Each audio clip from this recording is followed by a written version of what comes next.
আসসালামু আলাইকুম, শুভ দুপুর। ভালো আছেন সবাই? ওকে, ভেরি গুড। তো যাই হোক, মোটামুটি আমরা লাস্ট ডেতে আমাদের ফটোশপের যেই পর্যন্ত কাজে ছিলাম, মানে আমরা গতদিন পর্যন্ত আমাদের মোটামুটি হচ্ছে কোন পর্যন্ত কাজ দেখেছিলাম, পেন টুল পর্যন্ত কাজ দেখেছিলাম, রাইট? তো আজকে আমরা দেখব হচ্ছে মূলত পেন টুলের পরে এখানে আছে টাইপ টুল, তারপরে হচ্ছে অন্যান্য যাবতীয় যে টুলগুলো আছে এগুলো সম্পর্কে একটু কাজ দেখব। তো এই জন্য সর্বপ্রথম মনে করি আমরা একটা ছবি একটু এখানে ড্র্যাগ করে নিয়ে নিই। তো এখান থেকে সাপোজ আমরা মনে করেন এই ছবিটাকে আমরা ফটোশপে একটু ড্র্যাগ করে নিয়ে নিলাম। ওকে, একটা ছবি এখানে চলে আসছে। তো আমরা এখানে টাইপ টুলে ক্লিক করব। টাইপ টুলে ক্লিক করলে এখানে দেখেন হরিজন্টাল টাইপ টুল নামক একটা টুল আসছে। জাস্ট এই জায়গায় একটা ক্লিক করলে এখানে একটা ক্লিক করলাম। ফন্টের সাইজ অনেক ছোট, এই ফন্টের সাইজটা বাড়ানোর জন্য অপশন আমাদের উপরে চলে আসছে। জাস্ট এখানে ক্লিক করে ফন্টের সাইজ যতটুকু দিতে চাই ততটুকু দেওয়া যায়, অথবা আমরা এখান থেকে কিবোর্ড থেকে লিখেও নিতে পারবো। তো এখান থেকে এই লেখাটাকে সিলেকশন থাকা অবস্থায় আমি এখানে দিলাম হচ্ছে 200। ওকে, এটার সাইজ আমাদের এতটুকু হলো। যদি আমি আরও বৃদ্ধি করতে চাই 250, 250 সাইজের ফন্ট দিলাম। এরপরে আমি এখান থেকে এটাকে কী করতে পারি, লিখে নিতে পারি। তারপরে এখান থেকে এটাকে লেখার পরে যদি আমরা চাই এটাকে ভিন্ন কোনো কালারে চেঞ্জ করব, তবে যেই কালারে পরিবর্তন করতে চাচ্ছি সিলেকশন করে তেমন একটা কালারেও এটা কী করা যাবে, পরিবর্তন করা যেতে পারে। ক্লিয়ার? হ্যাঁ, এই করলাম। করার পরে যদি আমরা চাই ভিন্ন কোনো ফন্টে পরিবর্তন করব, তবে এখানে এসে এরকম বিভিন্ন ধরনের ফন্ট আছে, যে ফন্ট আমাদের পছন্দ তেমন একটা ফন্টে আমরা এটা অ্যাপ্লাই করে দিতে পারবো, রাইট? এই হচ্ছে মোটামুটি আমাদের এই কাজটা এইভাবে করে করা যেতে পারে। এরপরে কি আছে, এরপরে এই জায়গায় এসে জাস্ট এখান থেকে আমরা যদি কোনো ভিন্ন ফন্ট দিতে চাই, ওকে, তো এরকম আমরা এক একটা ফন্টে যে ফন্টে চাচ্ছি তেমন একটা ফন্টে দিতে পারি, ঠিক আছে? তারপরে এখানে আবার ফন্টের আমাদের অনেকগুলো স্টাইল থাকে, যেমন বোল্ড করলে একটু মোটা হয়, হ্যাঁ, তারপরে হচ্ছে ইতালিক করলে একটু বাঁকা হবে, তাই না? তারপরে আছে হচ্ছে বোল্ড ইতালিক, মানে বোল্ড এবং ইতালিক দুইটা একসাথে হবে, ঠিক আছে? এখানে এক একটা স্টাইল আমাদের দেয়া আছে, মানে এই ফন্টের কোন স্টাইলে আমরা চাচ্ছি, যেই স্টাইলে চাচ্ছি সেই স্টাইলটা আমরা এখান থেকে অ্যাপ্লাই করে নিয়ে নিতে পারবো। ওকে, তো ফন্ট নেওয়ার পরে আমরা এই কাজগুলো ফন্ট সিলেকশন থাকা অবস্থায় টাইপ টুল থেকে আমরা এই কাজগুলো করতে পারি। আমি এটাকে সিলেকশন করে জাস্ট উঠিয়ে দিলাম। উঠিয়ে দিয়ে এখানে টাইপ টুল আছে, ফন্ট সাইজটা একটু বড়, মানে আমরা এখান থেকে মনে করি 48 করলাম। এরপর আমরা এইভাবে করে টেনে দিলাম। লক্ষ্য করে দেখেন আমরা এখানে কিছু একটা টাইপ টুলের যে বক্স আছে এটাই লেখাগুলো নিয়ে নিয়েছি। আমি আবার দেখি একটু, জাস্ট এখানে কি আছে, হরিজন্টাল টাইপ টুল, জাস্ট এই থেকে শুরু করে এখানে একটা টান দিলাম, ঠিক আছে? তো এখান থেকে টান দিলে এরকম লেখাগুলো চলে আসছে। আমরা যদি এটাকে 48 আছে, আমরা 70 করে এন্টার দিই, এরকম চলে আসছে লেখাগুলো। এটাকে সিলেকশন করে কপি, এখানে কার্সর রেখে কন্ট্রোল ভি দিয়ে পেস্ট করলাম। ওকে, হইল। এটাকে আমরা আরেকটু ছোট করে দিই। ওকে ওকে, এতটুকু করলাম। এখন এটার কালারটা সাপোজ আমি ব্ল্যাক কালার করলাম, ব্ল্যাক কালার আছে। এরপরে কন্ট্রোল টি প্রেস করতে পারি। কন্ট্রোল টি প্রেস করলে ক্যারেক্টার প্যানেল চালু হবে বা ক্যারেক্টার টুল চালু হবে।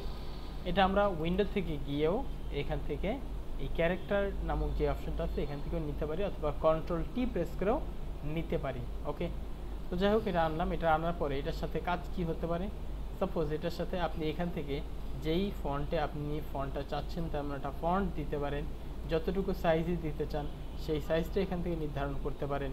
তারপর হচ্ছে এখানে সেট দি লিডিং বলতে মূলত বোঝানো হয় হচ্ছে আমাদের লাইনের মধ্যকার যে গ্যাপটা থাকে সেটাকে বলা হয় হচ্ছে লিডিং।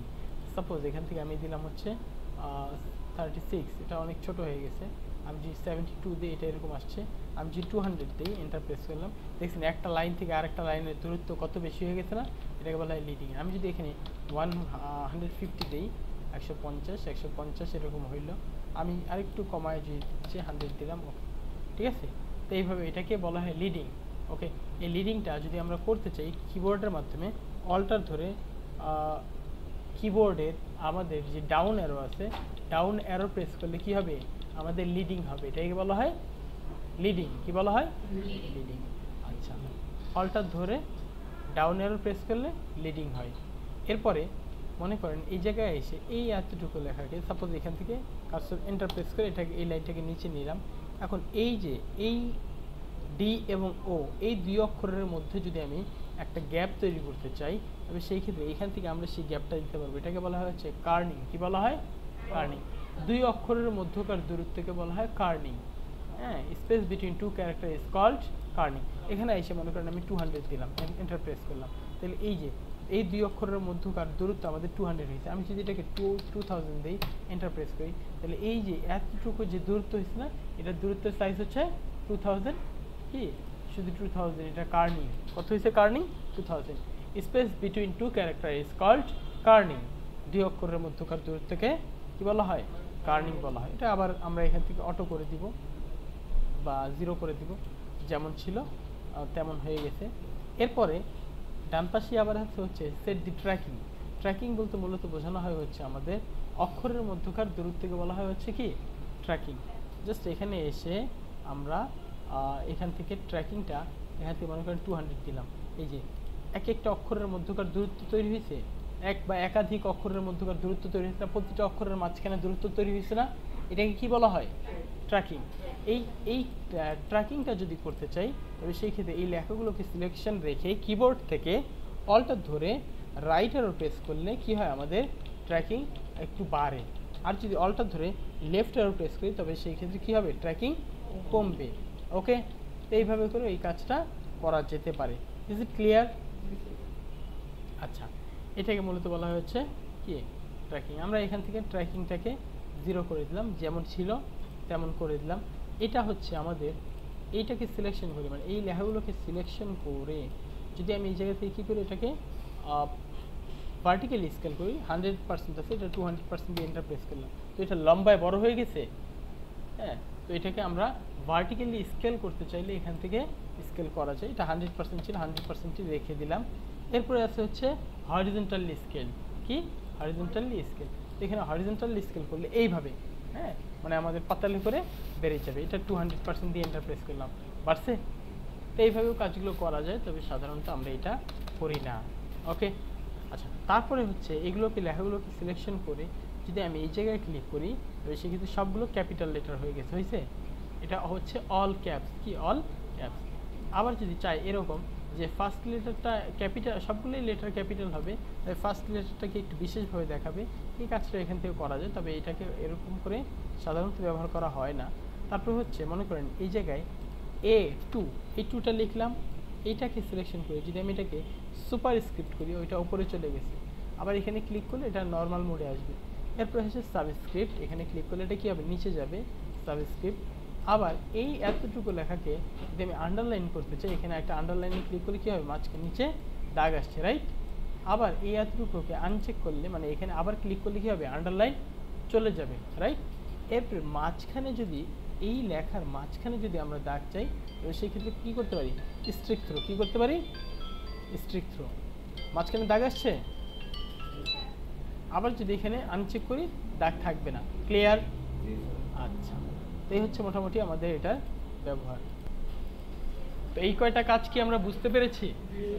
আচ্ছা, তো এই ছিল হচ্ছে মোটামুটি আমাদের টাইপ টুলের মোটামুটি এই কয়টার ব্যবহার। তারপরে যদি আমরা এই লেখাগুলোকে সিলেকশন করে, এখানে প্যারাগ্রাফ আছে, প্যারাগ্রাফ থেকে যদি আমি কী করি, এখান থেকে লেফট অ্যালাইনে দিই, লেফট অ্যালাইন টেক্সট করি, তবে সেই ক্ষেত্রে আমাদের কী হবে? বাম পাশে সবগুলো সমান হয়েছে। এরপরে যদি আমি সেন্টার দিই, তবে সেই ক্ষেত্রে কী হয়েছে? মাঝখানের লেখাগুলো আসছে। আবার যদি এখানে রাইট অ্যালাইন দিই, তবে ডান পাশ থেকে লেখাগুলো আসবে। আবার যদি জাস্টিফাইয়ে ক্লিক করা হয়, তবে সেক্ষেত্রে জাস্টিফাই লাস্ট লেফট, আমাদের যে বাম পাশে নিচের লাইনটা আছে সেটা কী হবে?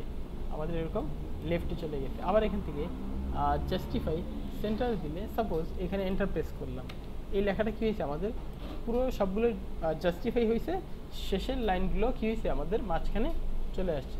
আবার জাস্টিফাই রাইট দিলে ডান পাশ চলে যাবে, আর জাস্টিফাই দিলে সবগুলো কী হবে? জাস্টিফাই অল, সবগুলা এরকম আমাদের ভরাট হয়ে যাবে লাইনে। তবে এই প্র্যাকটিসটা করা হয় না, সবচেয়ে বেশি প্র্যাকটিস করা হয় হচ্ছে জাস্টিফাই লেফট, বাংলাদেশের পার্সপেক্টিভে। ক্লিয়ার? এই হচ্ছে মোটামুটি আমাদের প্যারাগ্রাফে এই কয়টার ব্যবহার আর কি। ওকে, ভেরি ওয়েল। তো এই কয়টা আমরা বুঝতে পেরেছি। ওকে, তারপরে আছে হচ্ছে এখানে আছে কি? ভার্টিক্যাল টাইপ টুল, ভার্টিক্যাল টাইপ টুলে ক্লিক করলে এরকম আমরা উপরে এরকম লিখলে বাংলাদেশ এরকম আমাদের দেখা যাবে লম্বালম্বি লেখা হচ্ছে। ওকে, এটাই মূলত এটার বিষয়। আর অন্যান্য বিষয়গুলো আগের মতোই, এখানে তেমন কোনো বিশেষ পরিবর্তন নাই। এরপর আছে হচ্ছে ভার্টিক্যাল টাইপ মাস্ক টুল। কি আছে? ভার্টিক্যাল টাইপ মাস্ক টুল। এইটার কাজ কি? সাপোজ ভার্টিক্যাল টাইপ মাস্ক টুল না, আমরা হরিজন্টাল টাইপ মাস্ক টুল দিয়ে একটু দেখি। ওকে, এটা দিয়ে দেখলে আমাদের একটু বুঝতে সুবিধা হয়। মনে করেন যে 250 সাইজ নিলাম, কি হরিজন্টাল টাইপ মাস্ক টুল, এখানে একটা ক্লিক করলাম। সাপোজ এখানে আমরা এটা বোল্ড ফন্টে, কোন ফন্টে? আচ্ছা, ব্ল্যাক দিলাম, এটা বেশি মোটা হবে। মনে করেন এখানে লিখলাম হচ্ছে বাংলাদেশ। ওকে, তো বাংলাদেশ লিখে মুভ টুলে একটা ক্লিক করব। কি করব? মুভ টুলে একটা ক্লিক করলাম। ক্লিক করলে এটা সিলেকশন হয়ে গেছে। এই সিলেকশনটা আমাদের যে ব্যাকগ্রাউন্ড লেয়ার সিলেকশন করা আছে না, এখানে এসে কন্ট্রোল জে প্রেস করব। কন্ট্রোল জে এখানে প্রেস করে কন্ট্রোল জে প্রেস করলে এই লেখাটা দেখেন একটা কপি হয়ে গেছে। এই লেখাটা কি হয়েছে? একটা কপি হয়ে গেছে। হয়েছে? এটা দেখা যাচ্ছে না বা বোঝা যাচ্ছে না, রাইট? এটাকে বোঝার জন্য এটা সিলেকশন থাকা অবস্থায় জাস্ট এই F(x) এখানে একটা ক্লিক করব, অ্যাড এ লেয়ার স্টাইল, এখানে ক্লিক করে ড্রপ শ্যাডো। কি করব? Drop shadow. এই ড্রপ শ্যাডোতে ক্লিক করলে এই যে দেখছেন হালকা করে দেখা যাচ্ছে, রাইট? এরপর আমরা যেই কালারটা দিতে চাই আমরা একটা কালার এখানে দিতে পারি। পারা যাবে? তো সাপোজ মনে করেন এরকম আমরা একটা ব্লু কালার দিলাম। ঠিক আছে? হয়েছে? তারপর হচ্ছে এখান থেকে ডিস্টেন্স বাড়ালে দূরত্ব বাড়ে, ডিস্টেন্স কমালে কি হবে? দূরত্ব কমে যাবে। স্প্রেড দিলে কি হবে? আমাদের এরকম স্প্রেড হবে, স্প্রেড কমাই দিলে স্প্রেড কমে যাবে। এরপরে সাইজ বাড়ালে সাইজ বাড়তেছে এবং সাইজ কমালে কি হবে? সাইজ কমে যাবে, রাইট? তো যে যেভাবে এখানে অ্যাপ্লাই করতে চায় ঠিক সেভাবে এটাকে অ্যাপ্লাই করে নিতে হবে। যেই কালার দিতে চাই, সাপোজ মনে করেন আমরা ব্ল্যাক কালার দিতে যাচ্ছি, ব্ল্যাক কালার দিয়ে যে অ্যাঙ্গেলে দিচ্ছে তেমন একটা অ্যাঙ্গেলে এটা হয়ে যাবে। ডিস্টেন্স বাড়ালে দূরত্ব বাড়বে, ডিস্টেন্স কমালে দূরত্ব কমে যাবে। স্প্রেড বাড়ালে স্প্রেড বাড়বে, স্প্রেড কমালে স্প্রেড কমে যাবে, রাইট? সাইজ বাড়ালে বাড়বে, সাইজ কমালে কমে যাবে। মানে যেভাবে করতে চাই এইটি কাজটা সেভাবে করা যেতে পারে। শুধু এটাই না, তারপরে যদি এটা স্ট্রোক দিচ্ছে স্ট্রোক দেওয়া যাবে। হ্যাঁ, এখান থেকে আমরা সাইজ বাড়াতে পারবো, স্ট্রোকের সাইজ বাড়ানো যায়। ওকে, তারপরে হচ্ছে ওকে আমরা এখান থেকে এটাকে কোথায় স্ট্রোকের অপশানে ক্লিক করে এই স্ট্রোকের সাইজটা বাড়াচ্ছি। ওকে, তারপর হচ্ছে কালার, এখান থেকে যদি হোয়াইট কালার করছে হোয়াইট কালার হয়েছে, রাইট? তারপর হচ্ছে এখান থেকে অপাসিটি চাইলে অপাসিটি কমানো যাবে, চাইলে বাড়ানো যাবে। ঠিক আছে? যতটুকু যেভাবে করতে চাই ততটুকু ঠিক সেভাবে করা যাবে আর কি। ওকে, তারপর এখানে পজিশন আছে আউটসাইড, হ্যাঁ, না ইনসাইড, না হচ্ছে সেন্টার, মানে আউট এবং ইনের মাঝখান বরাবর। যেইভাবে দিতে চাই সেভাবে এটাকে অ্যাপ্লাই করা যাবে। ঠিক আছে? তো এরকম অনেক সময় অনেক ছবিতে আমরা দেখি না, এই কাজগুলো এভাবে করে করা হয়। ওয়েল, তো এই হচ্ছে মোটামুটি। আবার ভার্টিক্যাল টাইপ মাস্ক টুল দিয়ে লম্বালম্বি আসবে, একই জিনিস। এটা আমরা আপাতত আর ব্যবহার করছি না এই জন্য। এরপরে কি আছে? এরপরে আছে হচ্ছে পাথ সিলেকশন টুল। ঠিক আছে? পাথ সিলেকশন জিনিসটা কি? কোনো একটা পাথকে সিলেক্ট করার বিষয় আর কি। ওকে, তো সাপোজ মনে করি এখান থেকে একটা পেন টুল নিলাম, এখানে একটা ক্লিক, এই জায়গায় একটা ক্লিক, এখানে ক্লিক, এরপর এই জায়গায় আরেকটা ক্লিক, রাইট? এরকম আমরা পাথটাকে তৈরি করে নিছি। এখন যদি আমি চাই যে পাথ সিলেকশন টুল দিয়ে সিলেক্ট করতে, তো এই পাথটাকে এক জায়গা থেকে আরেক জায়গায় আমরা কি করতে পারবো? মুভ করে নিয়ে যেতে পারবো। একটা ক্লিক করলে পুরো পাথটা আমাদের মুভ হবে, এক স্থান থেকে অন্য জায়গায় আমরা মুভ করে নিতে পারবো। পারা যাবে? আমরা যদি এখানে এসে কি করি, ডিরেক্ট সিলেকশন টুলে ক্লিক করি, জাস্ট এখানে একটা ক্লিক করলে দেখেন যেই পোরশনটা মানে যেই পয়েন্টটা সিলেকশন করছি শুধু সেই পয়েন্টটা কি আমাদের মুভ করা যায়, রাইট? তো আমরা এইভাবে করেও এটার কাজটা করে নিতে পারবো। পারা যাবে? ডিরেক্ট সিলেকশন টুল দিয়ে কী করা হয়, যেই পয়েন্টারটা ধরা হয় সেই পয়েন্টে কি করবে? মুভ করবে, অন্যান্যগুলো মুভ করবে না। আর এখান থেকে পাথ সিলেকশন টুলের মাধ্যমে পুরো পাথটাকে মুভ করা যায়। Is it clear? Okay, very good. তো এটাকে সিলেকশন করে ডিলিট করে দিই, চলে যাবে। এরপরে এখানে এসে জাস্ট কি আছে, রেক্টেঙ্গেল টুল। রেক্টেঙ্গেল টুলে ক্লিক করলে এরকম একটা শেপ এখানে চলে আসছে। এই শেপটাকে যদি এখানে এখানে কি আছে, এই জায়গায় ফিল কালারটা থেকে যদি আমি এখান থেকে নান করে দিই, কোনো ফিল কালার আছে? নাই। এখানে একটা ফিল কালার দিলাম, যেই ফিল কালারটা চাচ্ছি তেমন একটা ফিল কালার এখানে অ্যাপ্লাই করা যায়। করা যাচ্ছে? তো এইভাবে করে ফিল কালার দেওয়া যায়। আবার স্ট্রোক কালারে এসে যেই স্ট্রোক কালারটা দিতে চাচ্ছি তেমন একটা স্ট্রোক কালারও আমরা এখানে দিতে পারি। এরপরে এখান থেকে স্ট্রোক কালারটা বাড়ালে স্ট্রোক কালারটা বাড়তেছে, রাইট? বুঝতে কি পেরেছেন? আচ্ছা, অন্য কোনো ফিল কালার যদি দিতে চাই তাও আমরা এখান থেকে অ্যাপ্লাই করে নিতে পারবো। পারা যাবে কি? আচ্ছা, এরপরে আবার যদি এই জায়গায় ডাবল ক্লিক করি, ডাবল ক্লিক করে এখানে অন্য যেই কালার অ্যাপ্লাই করতে চাই তেমন একটা ফিল কালার আমরা অ্যাপ্লাই করতে পারি। পারা যাবে? আচ্ছা, তো এটাকে সিলেকশন করে ডিলিট করে দিলাম। এরপর আবার এখানে এসে কি আছে, রাউন্ড রেক্টেঙ্গেল টুল, এরকম রাউন্ড রেক্টেঙ্গেল টুল আসবে। যদি এটা আমাদের গ্রেডিয়েন্ট কালার চলে আসে, এখানে ক্লিক করে আপনি এই গ্রেডিয়েন্ট কালার ক্লিক করে যেই গ্রেডিয়েন্ট কালার অ্যাপ্লাই করতে চান তেমন একটা গ্রেডিয়েন্ট কালারও অ্যাপ্লাই করে নিয়ে নিতে পারেন। তো আপাতত আমাদের দরকার নেই। এরপরে হচ্ছে ইলিপস টুল। ইলিপস টুল ব্যবহার করে এরকম একটা গোল একটা সার্কেল তৈরি করা যায় ফিল কালার থেকে। যদি আপনি এক কালার দিচ্ছেন, এক কালারে ক্লিক করবেন যেই কালারটা দিচ্ছেন, আর যদি গ্রেডিয়েন্ট কালার অ্যাপ্লাই করতে চান এখানে একটা ক্লিক করে যেই কালার এখানে তৈরি করছেন এই জায়গায় ডাবল ক্লিক করে মনে করেন রেড, আর এই জায়গায় সাপোজ হচ্ছে ব্লু। ওকে, ঠিক আছে, হয়ে যাওয়ার পরে যেমনটা তৈরি করতে চান তেমনভাবে করতে পারেন। আবার এখান থেকে রেডিয়াল দিলে রেডিয়াল, ঠিক আছে, অ্যাঙ্গেল দিলে অ্যাঙ্গেল, আবার লিনিয়ার দিলে লিনিয়ার, যেইভাবে করছেন। আরও যদি দিতে চান এই জায়গায় ডাবল ক্লিক করে কালার পিক করতে পারবেন, ঠিক আছে। তো এইভাবে করে কালার ধরা যায়। আর না চাইলে জাস্ট এই জায়গায় এসে নানে ক্লিক করবেন, কোনো কালার থাকবে না। আর সলিড কালার চাইলে এক কালার এখান থেকে অ্যাপ্লাই করে দিতে পারেন।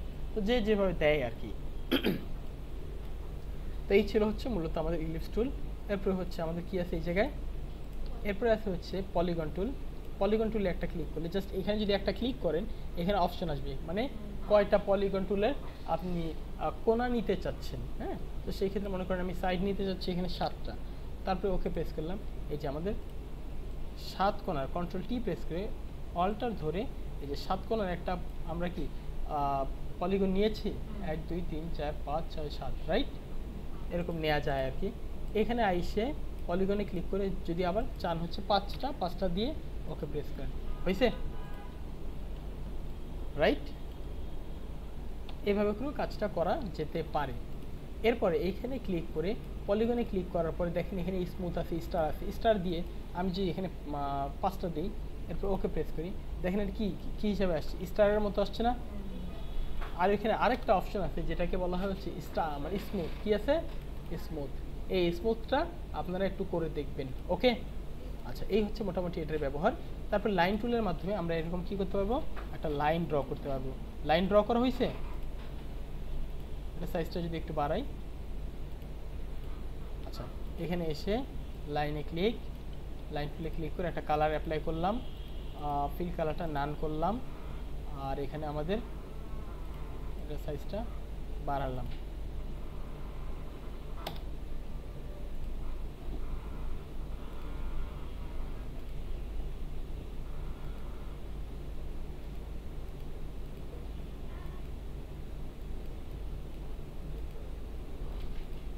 আচ্ছা, অন্য কোনো কালার যদি আমরা চাই এখান থেকে দিতে পারি।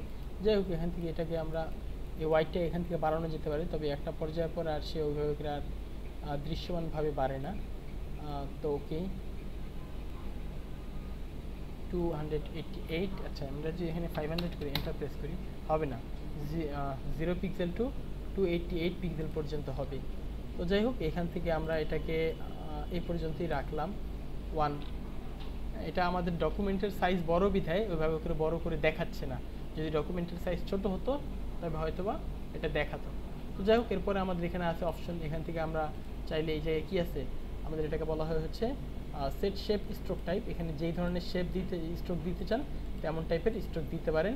আবার যদি এটা নিজের মতো করে কাস্টমাইজ করে নিতে চান, জাস্ট এখানে ক্লিক করে কোথায় স্ট্রোক, এই যে স্ট্রোক, এখানে একটা ক্লিক করলে স্ট্রোকে এসে যদি এই জায়গাটা ক্লিক করেন স্ট্রোক মোর অপশন থেকে এখান থেকে ড্যাশ লাইন 4টা বা 6টা দেন।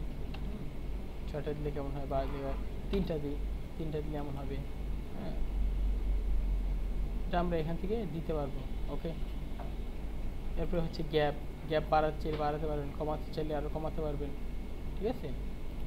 ড্যাশ এরকম যে দিতে চান আর কি। তো যাই হোক, আমরা এতটুকু করে ওকে প্রেস করছি। এরকম আমাদের একটা মানে প্রতিটা কি মানে এই লাইনের মাঝখানে বিভিন্ন ধরনের গ্যাপ তৈরি হয়ে গেছে, রাইট? এইভাবে করে এই কাজটা করা যেতে পারে আর কি। তো বুঝেছেন? এই কাজটা অ্যাপ্লাই করলে হয়তো আর একটু ভালো বুঝবেন আর কি। তারপরে আছে হচ্ছে কাস্টম শেপ, মানে নিজের মতো করে যদি কোনো শেপ নিতে চান, এখানে বিভিন্ন ধরনের শেপ আছে, যেই ধরনের শেপ নিতে চাই। সাপোজ মনে করেন এরকম একটা শেপ আমরা নিলাম, যে আসছে, এটা যে ফিল কালারটা দিতে চান এখানে এসে একটা ফিল কালার অ্যাপ্লাই করে নিয়ে নিতে পারবেন। ওকে, আবার এই জায়গায় ডাবল ক্লিক করেও এই ফিল কালারটা পরিবর্তন করা যায়, ঠিক আছে? তো এই ছিল হচ্ছে মোটামুটি আমাদের এটার বিষয়। এরপরে আছে কি, এরপরে আছে হ্যান্ড টুল, ডকুমেন্টের এক স্থান থেকে অন্য স্থানে মুভ করার জন্য হ্যান্ড টুল ব্যবহার করি। এরপরে আছে জুম টুল, জুম টুলের মাধ্যমে প্লাস করলে জুম ইন হবে।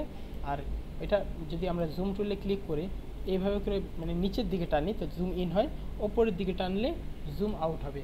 অথবা আমরা কিবোর্ড থেকে কন্ট্রোল প্লাস প্রেস করলে কী হবে, জুম ইন হবে, কন্ট্রোল মাইনাস প্রেস করলে জুম আউট হবে, কন্ট্রোল মাইনাস প্রেস করলে জুম আউট হবে। আর কন্ট্রোল 0 প্রেস করলে কী হবে, আমাদের প্রিভিউ জুম হবে, মানে যেভাবে পুরো ফুল একসাথে দেখা যায়। আর কন্ট্রোল 1 প্রেস করলে কী হবে, 100% জুম হবে। যাই হোক, আমরা কন্ট্রোল 0 প্রেস করে আমরা প্রিভিউ জুমে দেখতেছি, মানে যেমন জুম করলে পুরো স্ক্রিনটা আমাদের একসাথে দেখা যায় আর কি। ক্লিয়ার? আর আমরা ইতিপূর্বে আমাদের এগুলোর ব্যবহার জানি। এটাকে বলা হয় হচ্ছে ফরগ্রাউন্ড কালার, ওপরটাকে, নিচেরটাকে বলা হয় ব্যাকগ্রাউন্ড কালার।